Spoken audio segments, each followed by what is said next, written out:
we're continuing on the book of James, okay? I am amazed when I think of the way that God has blessed, the way that God has blessed in this book of James. As a matter of fact, I just love preaching this, man. This is just awesome stuff.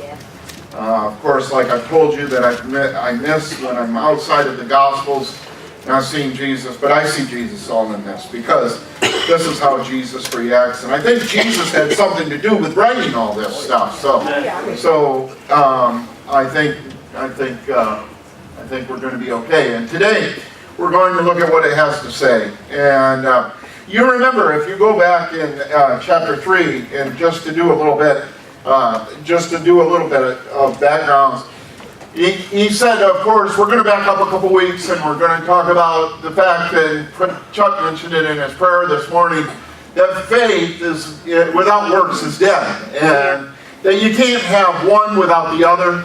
You can't say, hey, look at my works, and that produces faith, and you can't have faith and then it doesn't produce anything in your life. That you just go on your merry way and say, well, I have the faith to believe. And so faith without works is dead.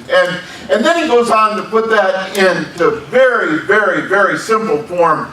In fact, it's a form in which we all can relate to. And that is how we manage our tongue. What we do with our mouth. Amen. And he says no man can manage the mouth. It's like a rudder of a ship. It's a very small little bit, but yet it can turn an entire ship. And so that is how it is in our own life. And then, of course, and then he says, okay, now so what he constantly does is he constantly goes back to saying, okay, let's put this into practice. Let's put this into practice. Let's put this into practice. And so he talks about the ideals of Christianity, how to manage our tongue. And so he says, okay, now what we're going to do is we're going to put this into practice. How you relate to others. And he talks about how we relate to others. And that's what we're going to talk about today. Relating to others. Relating. How do we relate to others? You see, because God is not somewhere out there up in the sky, and we say, oh, we worship you, God. You know how we worship Him? We worship Him by relating to each other. By having the right attitude towards each other. And that's how we worship Him. Because I believe that if we're just lifting our hands in praise and saying, oh God, I love you, and yet we hate our brother, yep, then we're not worshiping Him at all. Amen. In fact, it's hypocritical. And so let's look at what it says. Do you want to be counted wise, to build a reputation for wisdom? Here's what you do. Live well, live wisely, live humbly. It's the way you live, not the way you talk, that counts. Mean-spirited ambition isn't wisdom. Boasting that you are wise isn't wisdom. Twisting the truth to make yourselves sound wise isn't wisdom. It's the furthest thing from wisdom. It's animal cunning, devilish conniving. Whenever you're trying to look better than others, or to get better of others, things fall apart and everyone ends up at each other's throats. Real wisdom, God's wisdom, begins with a holy life, and it's characterized by getting along with others. Did you hear that again? Listen to this. That's an amazing scripture. Real wisdom, God's wisdom, begins with a holy life. And it is characterized, in other words, it is lived out by getting along with others. It is gentle and reasonable, overflowing with mercy and blessings, not one day and not hot one day and cold the next, not two-faced.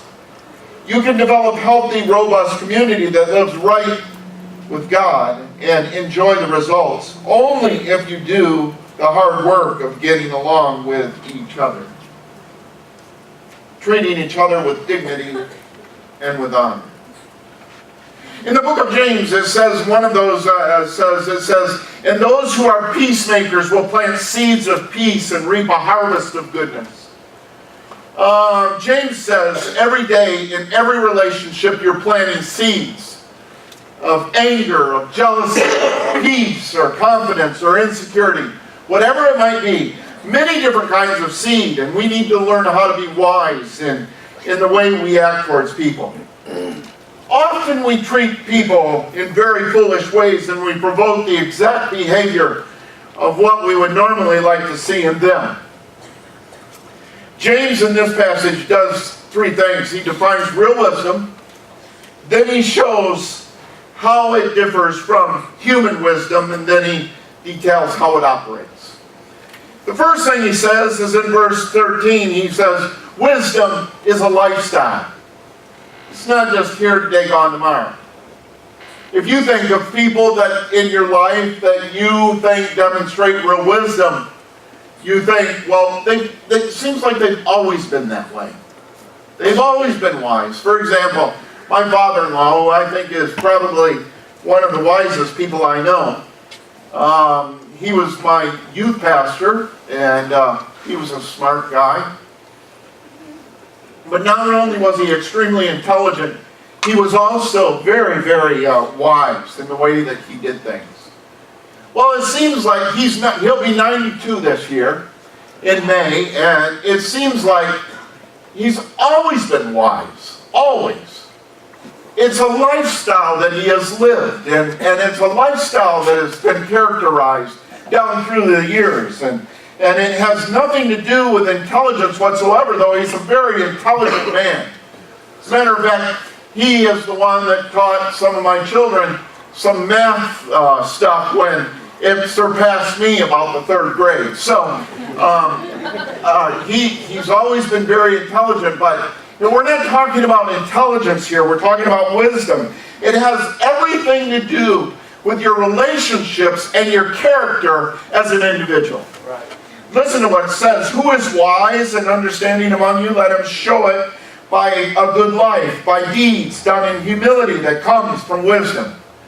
Imagine if James came into this room right now and into GracePointe Church and he started asking, may I just see the hands, please, of those that are wise?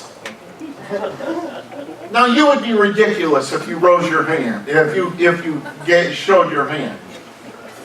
You would be ridiculous, and I would immediately want you to prove it. It's your disposition that really shows how wise you are. How do you get along with other people? Wisdom has more to do with character and relationships than it has to do with education and intelligence. Wisdom creates humility. Knowledge causes pride, but wisdom causes humility. Verse 14 through 16, James says, a lack of wisdom causes problems, all kinds of problems. I hate problems. Verse 14, if you harbor, now listen to this, if you harbor bitter envy and selfish ambition in your heart, don't boast about it and deny the truth. Such wisdom does not come from heaven, but it is earthly, unspiritual, even the devil. For where you have envy and selfish ambition, there you find disorder and evil practice. A lack of wisdom causes all kinds of disorder and problems. In other words, it causes chaos. How can I know if I'm wise and how I can relate toward people? Today, we're going to take a wisdom test. We're going to test your wisdom and see how wise you really are. And at the end, we're going to pass out little rewards of your wisdom today. Not really. Listen to what it says. But wisdom that comes from heaven is first of all pure, then peace-loving. It's considerate, it's submissive, it's full of mercy and good fruit, impartial and sincere. If I'm wise, listen to this. If I'm wise, I will not compromise my integrity. If I'm wise, I will not compromise my integrity. During the years, down through the years as a pastor, I have been tempted to compromise my integrity so that I would be able to be more accepted down through the years. I have been tempted to compromise in areas, even within my own family, to go ahead and compromise in certain situations so that I may be able to be more accepted. But the Bible tells me that if I do compromise my integrity, that is not a wise thing to do whatsoever. Pure means uncorrupted, authentic.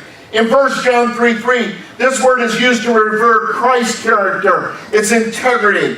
If I'm really genuine, if I'm wise, I'm not going to lie to you. I'm not going to cheat you. I'm not going to order things from Home Depot on you. I'm not going to manipulate you. I'm not going to be deceitful.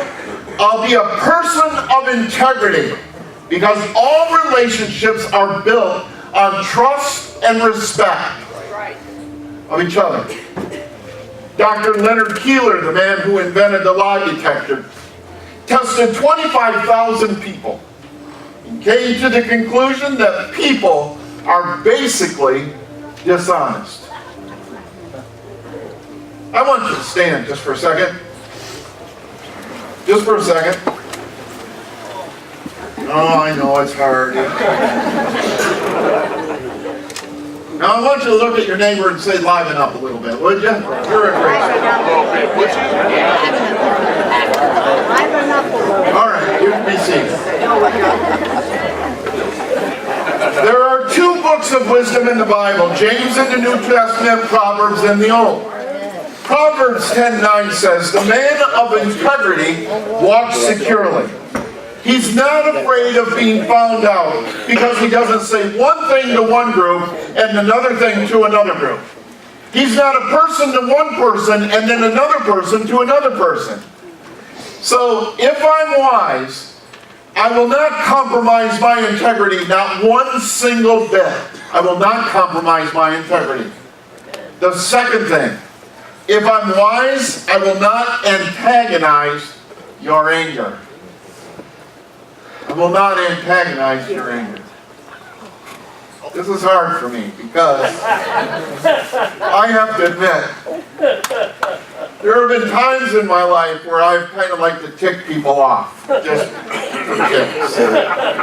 I am. Yeah, I am. Yep, I am. In fact, I used to love to do it to my children. But it said, provoke not your children to wrath in the scripture. So I figured, well, I better not provoke my children and I better cut this out. But if I'm wise, I will not antagonize your anger. I won't make you angry. Wise people work at maintaining harmony. They're not always looking for a fight. Let me say that again. Wise people work at maintaining harmony. They're not always looking for a fight. Wisdom, you see, is peace-loving. Listen to what the book of Proverbs has to say. Any fool can start arguments. The wise thing is to stay out of them. What causes arguments, do you know? If you're wise, you know, because then you can avoid them. Three things that cause arguments. If you're wise, you'll avoid these three things. First of all, comparing. Comparing. You're just like. Why can't you be like? Well, when I was your age, you're asking for a fight. My first husband, my first wife, you see, you don't compare. No. Because what I found out is that God makes people, and they're all individuals, and they're all separate, and they all have their own gifts, and they all have their own talents, and they all love differently, they all react differently. There is no carbon copies. Right. And so we cannot compare. 2 Corinthians 10:12 says it's unwise, as a matter of fact, to compare each other. Now, you can't all be like me. And I understand that. Amen. If you were, you would be wise. Second thing is you cannot condemn. You cannot condemn. It's all your fault. You should be ashamed. You'll never, you ought to. In other words, you're condemning in your attitude towards other people because they're not living up to what you think they should be. So don't compare. And don't condemn. If somebody is not what you feel they should be, then take it to the Lord in prayer. Amen. And you know what He's going to tell you? He'll probably tell you, you know what? They're better than you are, so you might as well just accept it. The third thing that causes arguments is contradicting. How do you like to be uninterrupted in the middle of a sentence? I hate that. Right in the middle of a sentence, it's irritating. James says, if you are wise, don't sweat the small stuff. William James says, the secret of wisdom is knowing what to overlook. Some things are not worth the fight. Wisdom is peace-loving. Now, many times at least, I know that you guys probably haven't done it, but I've done it from time to time in my relationship with my wife. When we are arguing, she is a mute. I am a martyr. I love to tell her the ways in which she wronged me, and that she has hurt me, and I'm a martyr, and things have gone bad, and it's because of her. And what she does is she just shuts her mouth, and she doesn't talk, and she's a mute. Now, at first we thought that was wise, but guess what? I found out that in her muteness, if that's a word, in her muteness, what she's doing is she is knowing how to tick me off. We used to have this stupid rule. And it's not, I guess it's not that stupid because it's in the Bible if you interpret it this way, that to let not your sun go down upon your wrath. Well, let me tell you something. The sun not only went down, it went up on our wrath before.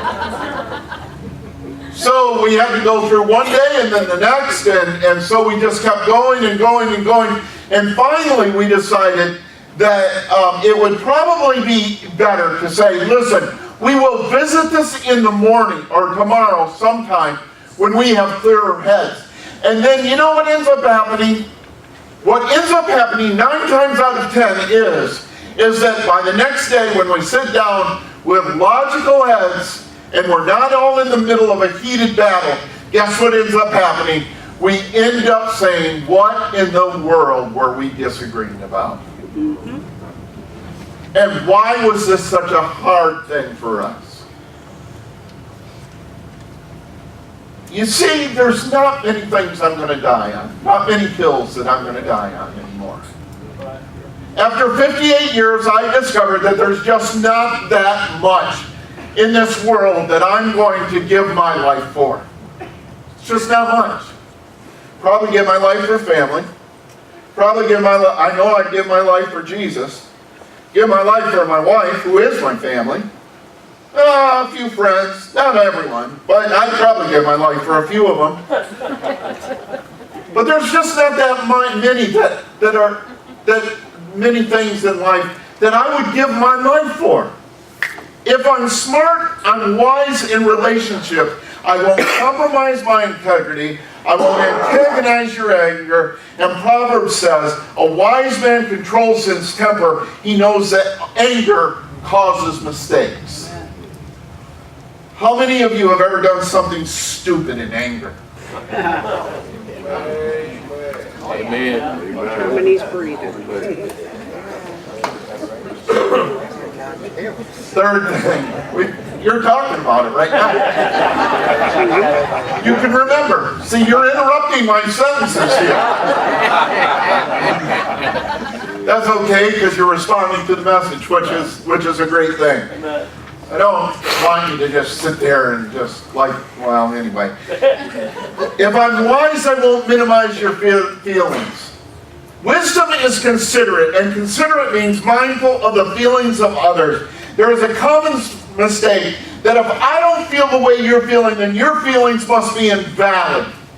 And they're not invalid. Your feelings are your feelings. And wise people are considerate. They don't minimize each other's feelings. If I'm wise, I will not minimize your feelings. I don't have to accept them. I don't have to agree with them. I don't have to understand them. After all, I believe that men and women are on different wavelengths, you guys. And there have been times in which my wife has been awfully distraught about certain things, and I'm like, what's the big deal? That really helps her. Proverbs says, kind words bring about life, but cruel words crush your spirit.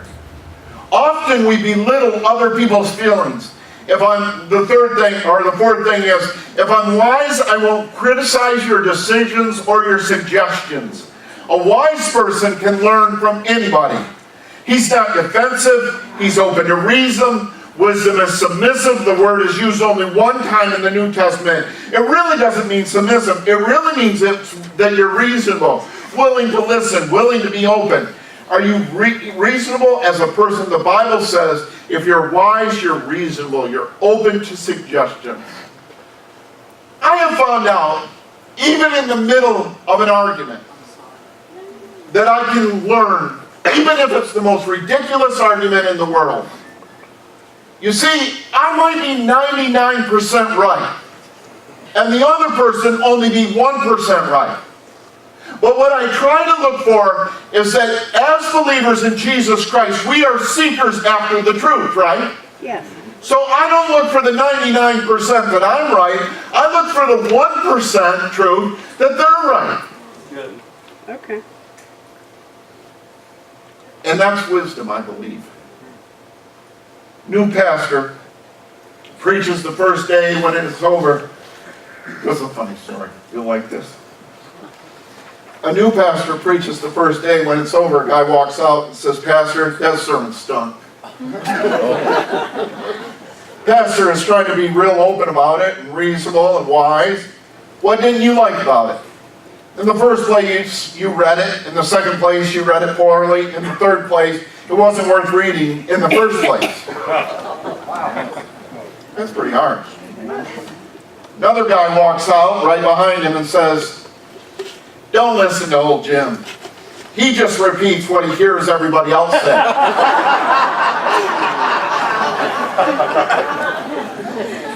If you'll be wise, you'll be open to suggestions. Don't criticize, don't get defensive. Proverbs says, a fool thinks he needs no advice whatsoever. A wise man listens to others. If I'm wise, the fifth thing is, if I'm wise, I don't emphasize your mistakes. Wisdom is full of mercy and good fruit. Do you jump on people every time they blunder, every time they make a mistake, every time they fumble it? Do you hold them at leverage and they can never be set free, even if they have asked for forgiveness? Proverbs says, love forgets mistakes. Nagging about them parts even the best of friends. Wisdom is full of mercy and good fruit. Good fruit is kind actions, it's something you do. James says, mercy triumphs over judgment, even in your own life. Amen.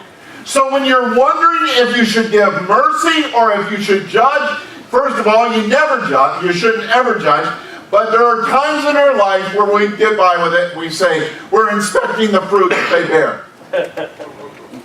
But mercy triumphs over that. Amen. So in other words, if somebody asks for forgiveness, the Bible says that love keeps no record of wrong. Right. You don't bring up what happened in the past. You don't bring up what happened 1 month ago, 2 months ago, 5 months ago, or even 5 years ago. Amen. You know that mercy triumphs over judgment. Amen. And whether they were wrong or right, we decide, we make a conscious decision within our mind because we are believers in Jesus Christ, and this is a supernatural power that works inside of us, that we make a conscious decision that I will show mercy instead of judgment on that. Yeah. James says, if I'm wise, I don't emphasize your mistakes. 6 things if I'm wise. I won't disguise my own weaknesses.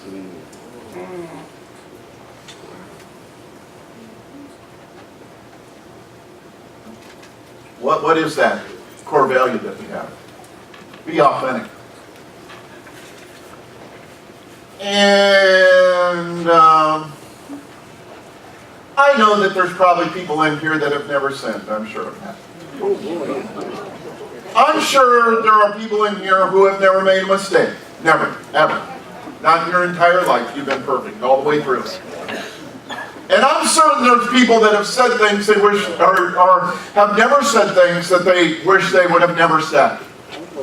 I'm sure there's probably those individuals in here.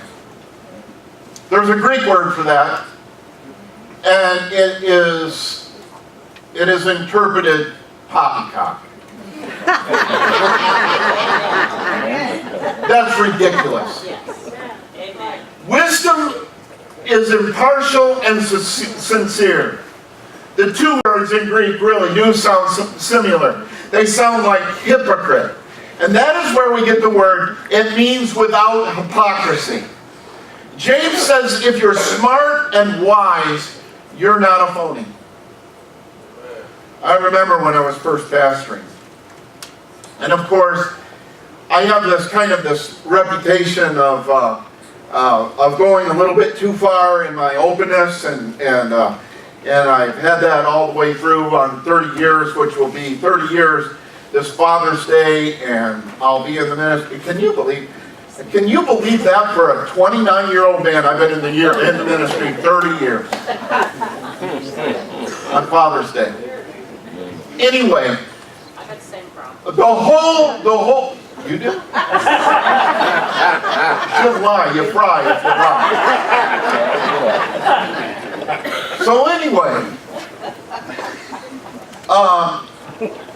my very first pastorate, there was a group of individuals within that pastorate. They were a great group of people. They were in Florida. They were one of the things that I found out about Florida is nobody grows up there. They all end up there. And 95% of them are running from something. Seriously. Chuck, am I right with that? That's why I went. That's why you went. That's exactly right. Look at Chuck. He ran. He came back after he got himself saved or whatever. But anyway, they're all running from something. And so a group of individuals that were there, and their favorite phrase was, "We never did it like that up north." Amen.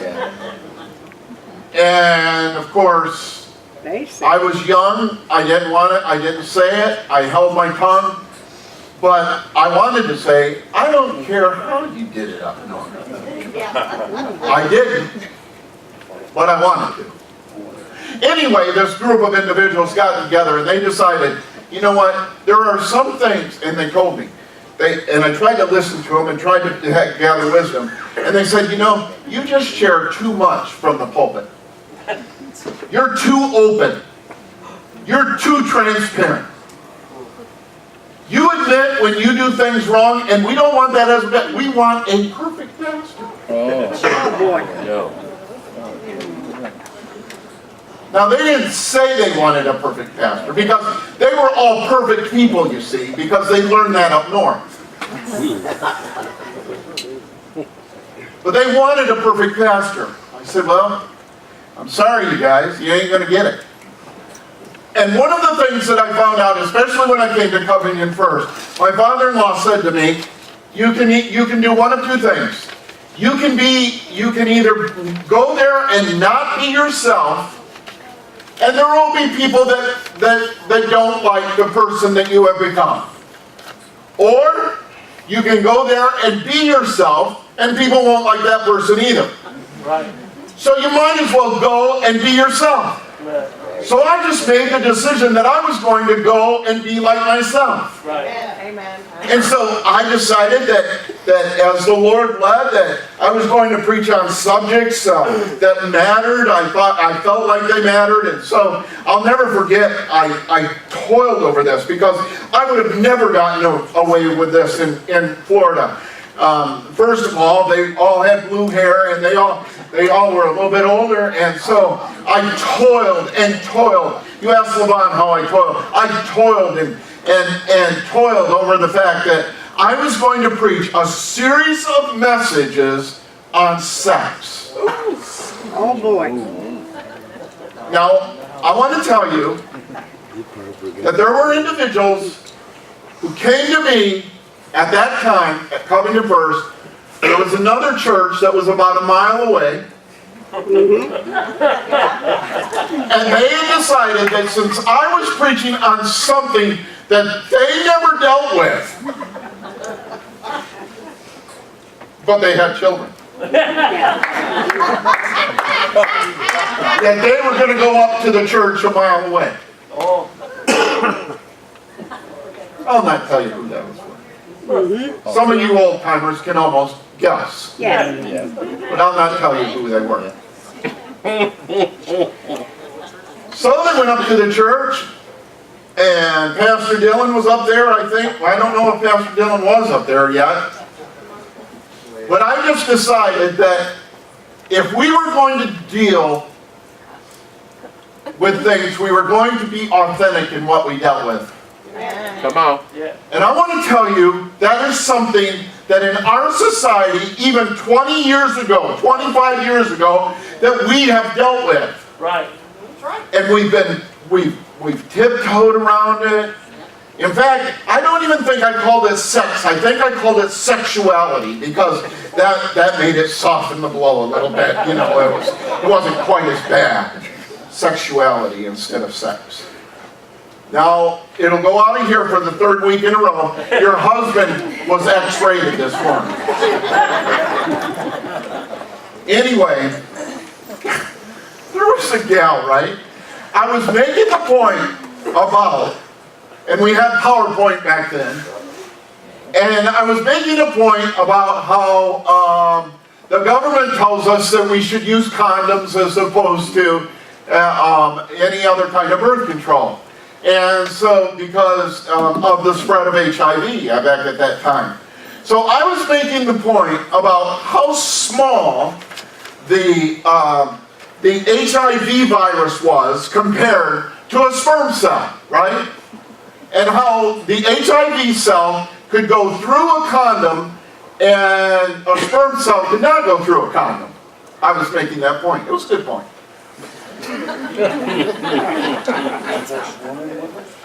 The only problem was, there was a gal sitting about halfway back, and on the screen, which was a much bigger screen than what we had about a 12, 14-foot screen, I was making the point that the sperm cell was much bigger, and so I had a 12-foot sperm cell on the screen. There was a gal back there that didn't have good eyesight. And she said, "Is that what I think it is?" Put on her glasses. And said, "Oh, good Lord, what is he doing now?"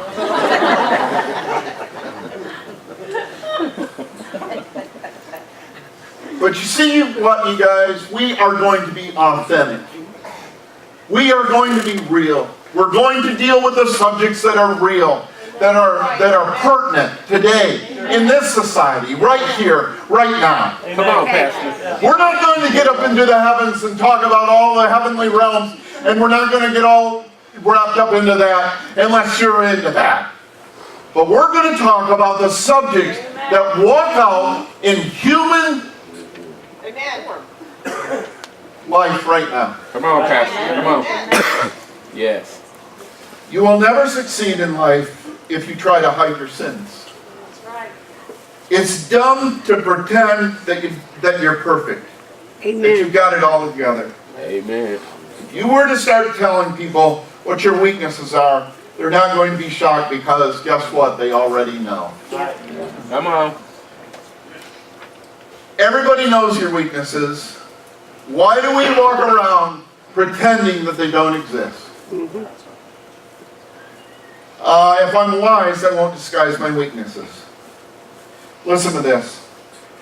How do you rate on the wisdom test? Do you compromise your integrity? Do you use people, manipulate them, and use them for things you want? Do you tend to antagonize anger, always saying things that tick people off? You know, if you say it, it will press their hot button. But you say it anyway. If I'm wise, I won't minimize your feelings. Feelings are neither right nor wrong. They're just feelings. When my wife has a feeling, it's valid. Whether it's logical, whether it makes sense, the fact that she feels it, if I'm wise, I'm not going to minimize that. If I'm wise, I won't criticize your suggestions. Can your kids make suggestions to you? Can your husband make suggestions to you or your wife? If I'm wise, I won't emphasize your mistakes. I don't rub it in. I rub it out. If I'm wise, I don't try to disguise my feelings. So how do I get wisdom? How is it that I get wisdom? I'm glad you asked. Listen to what it says. If any man lacks wisdom, Any man. that's you, that's me, that's all of us. Yes. Let him ask of God. Yes. Yes. Let him ask of God. Jimmy, perfect example. Good luck, Jim. Came into my, no, you're all right, you're good, this is a good story. This ain't a bad story, I could give a few bad ones, but I'll give you a good one. I know you do. So I'll lift you up. So, we were trying to decide, right, between two songs for Easter Sunday morning, because and then by the way, if you're not here on Easter Sunday morning, Uh-oh. I'm going to be mad at you. Yeah. That's right, I am. I'm going to be mad at you. I'll just hold a grudge. I'll say, for one whole year, I'm going to hold a grudge. You weren't here last Easter, I'm holding a grudge. Because that's what it says to do in the book of James. It says that in First Opinions, it really does. All right. Anyway, get back to Jimmy. So I'm all wrapped up into this wisdom thing. If you lack wisdom, let him ask of God. He'll give him wisdom. And so we were trying to think of a song that we should do, and we had about 2 or 3 that we were thinking about, and we were sitting there and we were going back and forth. This one's good. This one would probably be good for the outside people. This one would probably be good for the inside people. This one would probably just be good. And so we went back and forth, back and forth, back and forth. Finally, I said, I got this wise, unbelievable epiphany from God. And I looked at Jimmy and I said, I know what we'll do. We'll pray about it. Oh. Yeah. Unbelievable. So, bowed my head and I said, Lord Jesus, you said if we lack wisdom, let him ask of God. And I said, I got it. We'll do them both. Amen. Do them both. Yeah. And he said, and so after that, guess what happened? We started adding more and more and more. So I said, okay, what you do is you go to the group and you ask them, Right. okay, what do you think we ought to do? Which song out of these songs should we do? And so he's going to go to the group. I don't know if you did that yet or not, but he's going to go to the group and he's going to ask them, hey, which song should we do? Out of all these songs, should we do? One of them rocks. It's really great, you know. But I'm saying, you know what? Our people might not, but it don't matter. But anyway, if you ask of God, he will give it to you. Yes. Wisdom. Listen what it says. Colossians says this. The secret of Christ himself. Now look at this. The secret of Christ himself, in him lie all God's treasures of wisdom. Thank God. Good verse. Say that again. I need to say that one Amen. again. Come on. Yes. That's good. So what's Jesus got to do with this whole thing? After all, it's James. He's writing the book. Jesus isn't. Well, Jesus kind of wrote the book. He inspired James to write it. And so look at what it says. The secret of Christ himself. In him lie hidden all God's treasures Amen. of wisdom. Amen. Again, you see, it's not all wrapped up in what I know about theology and transubstantiation and is he coming before premillennialist or postmillennialist or panmillennialist or whatever you want to do. And I can prove it, and I can give you verified facts of it. And I can tell you what happened. You see, it's not all about that. It's wrapped up into one single person. And if I don't have him, I don't have wisdom at all. Amen. But if I do have him, and if he's walking with me, you see, Yes. then guess what? Come on. Then he gives me the wisdom that I need. It's Jesus Christ. It's always been Jesus. Always will be Jesus. It's him. It's him, folks. It's him. It's Jesus Christ. It's always been him and always will be him. And that's why we emphasize a relationship with Jesus Christ. Amen. Amen. Amen. It's good preaching.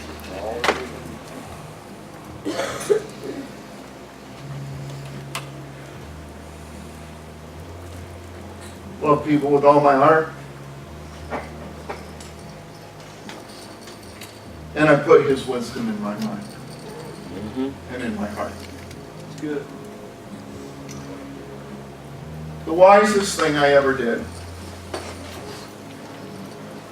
was accept Jesus Christ into my heart and life. Amen. Yes. Amen.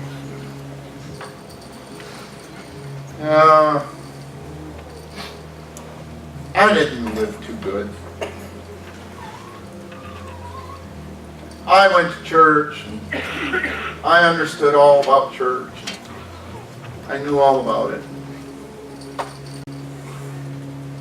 Back when we had Sunday night church, we called that the evangelistic service back then. Until we decided that, well, new people weren't coming to church on Sunday night, so how in the world could it be evangelistic? What were we going to do? Get saved people saved again? Are you saved? So we changed that. But anyway, back in those days, we got people saved, or God saved people. I don't know. And I was on the very back row screwing around like I always did. We had one of those long churches. Shotgun church, you know, if you would have shot a shotgun, it probably wouldn't have reached the front. It was long. Great for weddings. Everybody wanted to use it for weddings. We did too. I was way in the back, and I thought, well, Jesus won't ever come back here. Pretty safe. And my sister got up and started singing this song. And it was called For Those Tears I Died. And my sister got up, and she was in a trio. And she started singing, and guess what happened? Jesus came all the way to the back row to a young man that was 16 years old that was screwing around back there in the back seat. That wanted nothing to do with this whole thing. He'd have enough. After all, 15, 16 years is enough, isn't it, of church? I mean, really. I mean, how much church can a guy have to have? So I had enough. But all of a sudden, God pricked my heart. And he began to talk to me, not audibly. I get nervous. Like I said, I get nervous when people say to me, God talked to me and told me. I get nervous about that. I think he impresses us. I think he gives us strong impressions. I think that he creates ways in which we should go.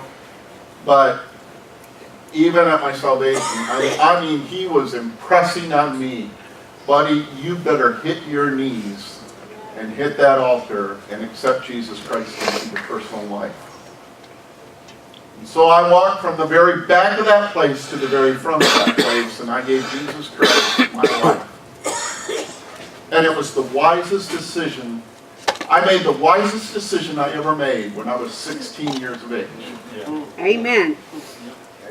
You wouldn't even know. They called me a man beyond my years because I made the wisest decision ever at 16. I made the wisest decision I ever made at 16. Some of you made it when you were 10. Some of you made it at 6. Some of you made it, like my wife, I think she was 8 at a vacation Bible school. She made it. She's more saintly, you can tell. She's way ahead of me. So she's more saintly. And it's unbelievable, you know, what God can do in a period of 8 years. But some of you are 50 or 60 or 70 or 80 and have never ever made the wisest decision you could ever make. And that is to have a friendship with the one that sticks closer than anybody else could ever stick to you. And when you're in turmoil, guess what he even does? He gives you decisions, and he helps you make decisions that you would never make or be able to make because of the fact that he lives on the inside of us. He lives on the inside of us and impresses us and moves in us in ways we can't even imagine. And you've never made that choice. I want to tell you today, here, it would be the wisest choice you ever made. Well, what I found out is, over the 30 years, guess what I found out? I found out that I can't make that choice. Your mom can't make that choice. Your dad can't make that choice. Your grandma and grandpa, who were saintly, who went to church all the time, they didn't make that choice for you. You have the opportunity to make that choice. Amen. And you have the opportunity right now to make that choice.